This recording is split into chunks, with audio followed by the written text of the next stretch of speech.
শাবান মাসে রমজানের প্রস্তুতি নেবেন যেভাবে। শাবান মাস আরবি বর্ষপঞ্জিকার অষ্টম মাস। পবিত্র রমজানুল মুবারকের পূর্ববর্তী এই মাসটি বিভিন্ন কারণেই মহিমান্বিত। শাবান মাস রমজানুল মুবারকের প্রস্তুতি নেওয়ার মাস। এই মাসে যারা যথার্থভাবে রমজানের প্রস্তুতি গ্রহণ করবে তাদের জন্য রমজানের বরকত ও কল্যাণ পুরোপুরিভাবে অর্জন করা সহজ হয়ে যায়। বর্তমান নিবন্ধে আমরা শাবান মাসে রমজানের প্রস্তুতিমূলক 5টি আমলের বিষয়ে আলোকপাত করব ইনশাল্লাহ। 1. দিন গণনা। রসূলুল্লাহ সাল্লাল্লাহু আলাইহি ওয়াসাল্লাম বলেন, তোমরা রমজানের প্রস্তুতির উদ্দেশ্যে শাবানের দিনগুলো গণনা করতে থাকো। মুসান্নেফে আব্দুর রাজ্জাক হাদিস 7303, সুনানে তিরমিজি হাদিস 678, আলমুজামুল আওসাত হাদিস 8242।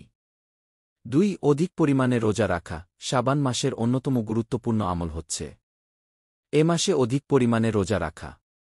এতে করে রমজানের রোজার প্রাথমিক অনুশীলন চমৎকারভাবেই সম্পন্ন হয়ে যাবে। রসূলুল্লাহ সাল্লাল্লাহু আলাইহি ওয়াসাল্লাম এ মাসে অধিক পরিমাণে রোজা রাখতেন।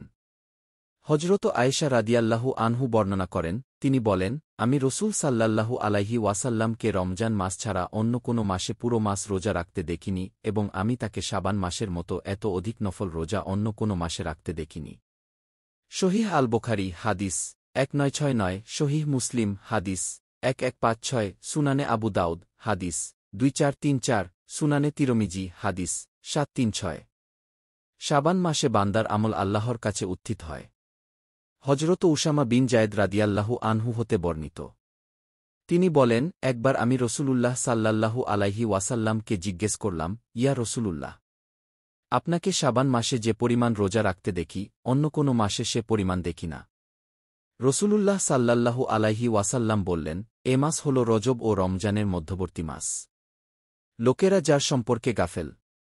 এটি এমন মাস যে মাসে বান্দাদের আমলসমূহ আল্লাহ পাকের দরবারে উত্থিত হয়। আর আমি চাই রোজাদার অবস্থায় যেন আমার আমল পেশ করা হয়। সুনানে নাসাই 2357। 3. প্রচুর পরিমাণে কোরআন তিলাওয়াত করা। শাবান মাসে প্রচুর পরিমাণে কোরআন তিলাওয়াত করা উচিত। এতে করে অন্তরে ঈমানী শক্তি বৃদ্ধি পাবে। আর ঈমানী শক্তি বৃদ্ধি পেলে আমল করা সহজ হবে। পবিত্র কোরআন মাজিদে ইরশাদ হয়েছে, যারা ঈমানদার তারা এমন যে যখন আল্লাহর নাম নেওয়া হয় তখন ভীত হয়ে পড়ে তাদের অন্তর। আর যখন তাদের সামনে পাঠ করা হয় কালাম তখন তাদের ঈমান বেড়ে যায় এবং তারা স্বীয় পরওয়ারদিগারের প্রতি ভরসা পোষণ করে। সূরাতুল আনফাল 2। 4. নফল ইবাদতে আত্মনিয়োগ করা। শাবান মাসে অধিক পরিমাণে নফল ইবাদতে আত্মনিয়োগ করা উচিত।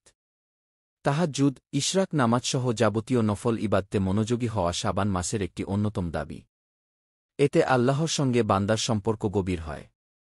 হজরত আবু হুরাইরা রাদিয়াল্লাহু আনহু এর সূত্রে বর্ণিত, নবী করিম সাল্লাল্লাহু আলাইহি ওয়াসাল্লাম বলেন, মহান আল্লাহ বলেছেন, যে ব্যক্তি আমার কোনো বন্ধুর সঙ্গে দুশমনি করবে আমি তার বিরুদ্ধে যুদ্ধ ঘোষণা করব।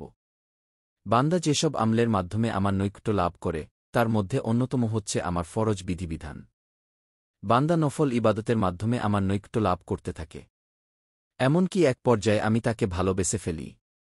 যখন তার সঙ্গে ভালোবাসার সম্পর্ক তৈরি হয়ে যায় আমি তার কান হয়ে যাই, যা দিয়ে সে শুনে, চোখ হয়ে যাই, যা দিয়ে সে দেখে, হাত হয়ে যাই, যা দিয়ে সে ধরে, পা হয়ে যাই, যা দিয়ে সে চলে। সে আমার কাছে আশ্রয় প্রার্থনা করলে অবশ্যই আমি তাকে আশ্রয় দিই। মুজামুল কাবির লিততবরানি হাদিস নম্বর 7833। 5. অধিক পরিমাণে দানস্তকা করা। শাবান মাসে অধিক পরিমাণে দানস্তকা করা উচিত।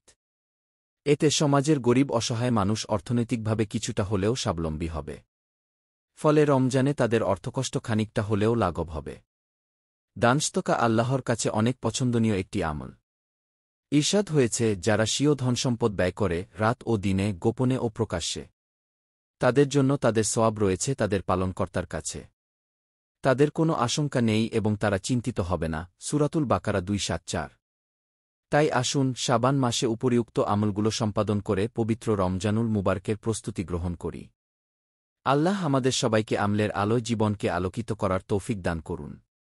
লেখক মুহাদ্দিস, জামিয়া গাফুরিয়া মাকজানুল উলুম, টঙ্গী, গাজীপুর। খতিব, আউচপাড়া জামে মসজিদ, টঙ্গী, গাজীপুর। আল্লাহ সবাইকে রমজানের প্রস্তুতি গ্রহণের তৌফিক দিন। আমিন। দিন প্রচারের উদ্দেশ্যে ভিডিওটি শেয়ার করুন। লাইক, কমেন্ট, ফলো এবং চ্যানেলটি সাবস্ক্রাইব করে পাশে থাকবেন। জাজাকাল্লাহ খৈরান।